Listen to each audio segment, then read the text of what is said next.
1958 से 1962 चाइना की हिस्ट्री का वो साल था जब चाइना एक ग्रेट फेमिन से गुजर रहा था। कई स्कॉलर्स इस फेमिन को ह्यूमन हिस्ट्री का द ग्रेटेस्ट मैनमेड डिजास्टर मानते हैं, जिसमें केवल भूख से लगभग 55 मिलियन लोग मारे गए थे। और इस फेमिन के पीछे का कारण माओ जेडोंग के खराब पॉलिसीज को बताया जाता है। उस समय चाइना को लीड कर रहे थे माओ जेडोंग और उनकी सेंट्रलाइज्ड पॉलिसीज चाइना की इकोनॉमी के लिए एक डिजास्टर साबित हो रही थी। माओ जेडोंग और उनकी कम्युनिस्ट पार्टी चाइना के मार्केट को लगभग 90% कंट्रोल करती थी। कौन से प्रोडक्ट का मार्केट प्राइस क्या रहेगा, कौन सी चीज़ों का प्रोडक्शन कितना होना चाहिए, रिसोर्सेज कैसे यूज करना है, no planning for food distribution वगैरह वगैरह। ग्रेट फेमिन से निकलने के बाद चाइना में शुरू होती है कल्चरल रिवॉल्यूशन। इसमें माओ जेडोंग हर वो इंसान को टारगेट कर रहा था जो चाहते थे चाइनीज इकोनॉमी को रिफॉर्म करने की जरूरत है। एक मैसिव पॉलिटिकल डिस्ट्रक्शन चाइना के लोगों के लिए और भी डिस्ट्रक्टिव साबित हो रही थी। तो अब सवाल ये उठता है, जो चाइना 40 साल पहले अपने पॉपुलेशन को सही से खाना भी नहीं खिला सकती थी, कैसे एक इकोनॉमी मिरेकल बन पाया जिसका 70% पॉपुलेशन एग्रीकल्चर में डिपेंडेंट थी, कैसे एक टेक जायंट बन पाया। अगर चाइना की इस बुरी इकोनॉमी का क्रेडिट माओ जेडोंग को जाता है, तो चाइना के इस विजनरी मॉडर्न इकोनॉमी का क्रेडिट इस विजनरी लीडर को जाता है, डेंग जाओपिंग, जिसे चाइना के मॉडर्न इकोनॉमी का आर्किटेक्चर भी कहा जाता है। 1979 माओ के डेथ के बाद डेंग जाओपिंग को चेयरमैन बनाया जाता है और उसके बाद इस सोवियत स्टाइल इकोनॉमिक पॉलिसीज को हटाकर फ्री मार्केट को एस्टैब्लिश किया जाता है। उस समय तक चाइना की पॉपुलेशन 97 करोड़ के आसपास थी और उस वक्त पूरे दुनिया में ये परसेप्शन थी कि एक बड़ी आबादी को कंट्रोल करके अपने इकोनॉमी को स्टेबल करना नेक्स्ट टू इम्पॉसिबल है। पर डेंग के दिमाग में उस वक्त कुछ और ही चल रहा था। एक ह्यूज पॉपुलेशन जिसे दुनिया एक बर्डन की तरह ट्रीट कर रही थी। उस वक्त डेंग जानता था इस पॉपुलेशन को वीकनेस से स्ट्रेंथ में कैसे बदले। सबसे पहले उन्होंने फार्मर्स को इनिशिएट किया, ऑनरशिप इंसेंटिव प्रोवाइड्स करवाया जिससे ये अपने फसलों को फ्री मार्केट में बेच सके। और देखते ही देखते चाइना फूड सरप्लस देश बन गया। पर अभी भी इनकी एक बड़ी आबादी एग्रीकल्चर में डिपेंडेंट थी, जिसे शिफ्ट करके स्किल्ड लेबर बनाना था ताकि चाइना के इंडस्ट्रियलाइजेशन को बूस्ट मिले। डेंग ने कोस्टल एरियाज में 4 इकोनॉमिक जोन्स बनाए जहाँ फ्री मार्केट ओरिएंटेड पॉलिसीज को एस्टेब्लिश किया गया। इसका मतलब कोई भी आके फ्रीली यहाँ इन्वेस्ट कर सकता है। Result, China started exporting goods to another nation और साथ ही इंपोर्टिंग टेक्नोलॉजीज टू चाइना। इसके बाद अभी टाइम आती है फॉरेन इन्वेस्टमेंट्स की। सो द क्वेश्चन इज, क्यों कोई इन्वेस्टर चाइना में इन्वेस्ट करना चाहेगा? और इस समय डेंग जाओपिंग का मास्टर स्ट्रोक सामने आता है, जिसे मैंने पर्सनली नाम दिया है द पॉपुलेशन। तो इसे इस तरह से समझते हैं। तो सपोज एक यूएसए की कंपनी है टेस्ला। टेस्ला अपने प्रोडक्ट्स को मैन्युफैक्चर करने के लिए यूएसए में एक प्लांट स्टैब्लिश करता है। इलेक्ट्रिसिटी बिल, लेबर कॉस्ट और कई सारे एक्सपेंसेस मिलाकर टेस्ला को अपना एक प्रोडक्ट यूएसए में मैन्युफैक्चर करने का कॉस्ट $100 आता है। But in USA electricity bill, labour cost और सारे एक्सपेंसेस एक्सपेंसिव हो गए उन कंट्रीज से जिनका लिविंग स्टैंडर्ड यूएसए जितना नहीं है। और चाइना के पास एक ह्यूज लेबर फोर्स और उस समय तक एक लो लिविंग स्टैंडर्ड होने के कारण इन्वेस्टर्स को यहाँ एक गोल्डन अपॉर्चुनिटी दिखती है अपने लेबर कॉस्ट को कम करने के लिए और ज्यादा से ज्यादा मैन्युफैक्चर करने के लिए। तो अब जो चीज यूएसए में $100 की पड़ रही थी, अब वही चीज चाइना में उसके आधे दाम में मैन्युफैक्चर हो रही है। और साथ ही चाइनीज गवर्नमेंट कई सारे पॉलिसीज को भी इम्पोज करते हैं ताकि अधिक से अधिक इन्वेस्टर्स अट्रैक्ट हो और चाइना में इन्वेस्ट करे। और यही मास्टर स्ट्रोक चाइना की इकोनॉमी के लिए एक मिरेकल साबित हुआ। कई सारे कंपनीज अपने मैन्युफैक्चरिंग यूनिट्स चाइना में शिफ्ट करने लगे। चाइना में इन्वेस्टमेंट्स बढ़ी, लोगों को रोजगार मिला और इसके बाद चाइना एक मैसिव इकोनॉमिक ग्रोथ को एक्सपीरियंस किया। 1979 से 2018 तक चाइना की एनुअल जीडीपी ग्रोथ 9.5% थी। आज के दिन लगभग हर बड़ी कंपनी के मैन्युफैक्चरिंग प्लांट्स आपको चाइना में दिखेगा, लाइक एप्पल, सैमसंग, टेस्ला। तो अब सवाल ये खड़ा होता है, चीप लेबर्स प्रोवाइड करके फॉरेन इन्वेस्टमेंट्स को अट्रैक्ट करके अगर किसी देश की इकोनॉमी को बूस्ट किया जा सकता है, तो कई सारे कंट्रीज जैसे Bangladesh, Mexico, Morocco same strategy को फॉलो करके अपनी इकोनॉमी को बूस्ट क्यों नहीं कर लेते? A very valid point, right? तो इसका जवाब है वो ऐसा नहीं कर सकते एक्सेप्ट इंडिया। और इंडिया कहीं ना कहीं इस सेम स्ट्रेटेजी को फॉलो करके अपनी इकोनॉमी को बूस्ट करने की कोशिश कर रहा है। कैसे? इस वीडियो के आगे इस चीज को समझेंगे। पर उससे पहले कई डेवलपिंग कंट्रीज इस चीज को फॉलो क्यों नहीं कर सकते हैं, इस चीज को समझते हैं।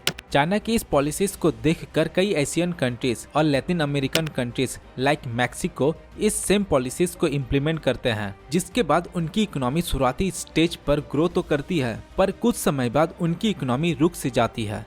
इस चीज को इकोनॉमिक टर्म में मिडिल इनकम ट्रैप कहा जाता है। So now what is middle income trap? तो चलिए मिडिल इनकम ट्रैप को कुछ एग्जांपल्स के साथ समझते हैं। मान लीजिए एप्पल यूएसए की एक कंपनी है जो मैक्सिको में अपना मैन्युफैक्चरिंग प्लांट एस्टेब्लिश करना चाहता है। मैक्सिको की गवर्नमेंट एप्पल को कई सारे बेनिफिट्स देते हैं, ठीक चाइना की तरह, जैसे minimum import duty on machines, leasing lands for factories on minimum possible cost, ताकि एप्पल को देखकर और भी कंपनीज अट्रैक्ट हो। Now on other hand Mexico के पास आबादी कम होने के कारण फॉर एग्जाम्पल बस 1000 लेबर्स ही हैं और एप्पल को इसमें से 300 लेबर्स ही चाहिए। एप्पल के बाद और एक कंपनी आती है टेस्ला, मैक्सिको में अपना मैन्युफैक्चरिंग प्लांट को एस्टैब्लिश करता है और 300 लेबर्स ये ले जाता है। और यही सेम प्रोसेस और एक कंपनी माइक्रोसॉफ्ट भी करता है। नाउ और एक कंपनी आता है सैमसंग, अपना मैन्युफैक्चरिंग प्लांट मैक्सिको में एस्टैब्लिश करने, और अभी इसे भी 300 लेबर्स चाहिए अपने मैन्युफैक्चरिंग प्लांट्स को रन करवाने के लिए। पर अभी मार्केट में बस 100 लेबर्स ही बचे हुए हैं जो इसके पास काम कर सकते हैं। तो सैमसंग क्या करता है, इन लेबर्स को ज्यादा सैलरी देकर लेबर्स को अट्रैक्ट करता है ताकि वो इन कंपनीज को छोड़कर सैमसंग ज्वाइन करे। लेबर्स कंपनी ना छोड़े तो इसी वजह से माइक्रोसॉफ्ट, एप्पल और टेस्ला भी अपने लेबर्स की सैलरी बढ़ा देते हैं। नाउ ये चीज एक कंपटीशन की तरह काम करने लगती है and big companies don't like competition. वो यही चाहते हैं कि उनका कॉस्ट ऑफ मैन्युफैक्चरिंग कम से कम हो। सो इवेंचुअली कंपनीज अपने मैन्युफैक्चरिंग फैक्ट्रीज इन कंट्रीज में इस्टेब्लिश करना बंद कर देता है और इनकी इकोनॉमी ज़्यादा ग्रो नहीं हो पाती, और इसी चीज़ को मिडिल इनकम ट्रैप कहा जाता है। पर चाइना और इंडिया के केस में ये नहीं है। एक ह्यूज पॉपुलेशन होने की वजह से दोनों कंट्रीज को एक ह्यूज एडवांटेज मिल जाता है। पर वेट, चाइना की लेबर फोर्स कितनी है? मान लो मैक्सिको के पास 10,000 लोगों की लेबर फोर्स है और उससे 10 गुना ज्यादा 10,000 लोगों की लेबर फोर्स चाइना के पास है। पर जैसे जैसे मैन्युफैक्चरिंग हब चाइना में बढ़ेगा उनकी लेबर फोर्स कम होती जाएगी। तो चाइना भी कभी न कभी इस मिडिल इनकम ट्रैप में फंस सकता है। इसका आंसर है यस।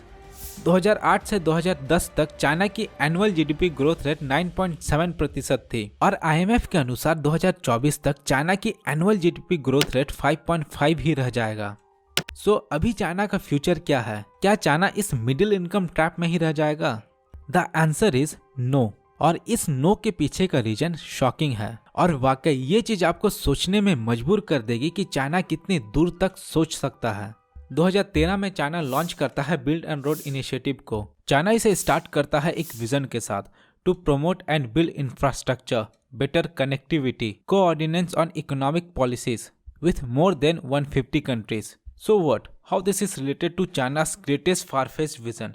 Wait, इस चीज को समझने के लिए आपको समझना होगा बिल्ड एंड रोड इनिशिएटिव के पीछे का रियल रीजन। इस पॉलिसी के अंतर्गत चाइना ने टारगेट किया है उन कंट्रीज को जहां भारी मात्रा में रेयर अर्थ एलिमेंट्स मौजूद है। So the fun part is China in countries में इंफ्रास्ट्रक्चर डेवलप करता है, पर इन इंफ्रास्ट्रक्चर्स को डेवलप करने के लिए चाइना अपने लेबर फोर्स और इंजीनियर्स को भेजता है और अपने देश के ही रिसोर्स को यूज करता है।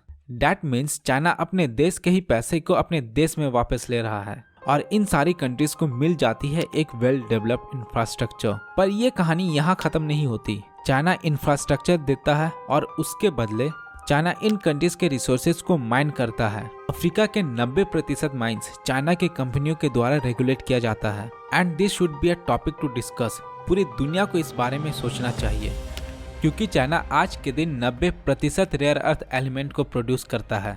तो ये रेयर अर्थ एलिमेंट्स क्या है और ये क्यों जरूरी है? रेयर अर्थ एलिमेंट्स एक सेट है 17 मेटेलिक एलिमेंट्स का। और ये क्यों जरूरी है? ये जरूरी इसी वजह से है क्योंकि अगर ये ना होता तो शायद आप अपने फ़ोन को इस्तेमाल नहीं कर पा रहे होते।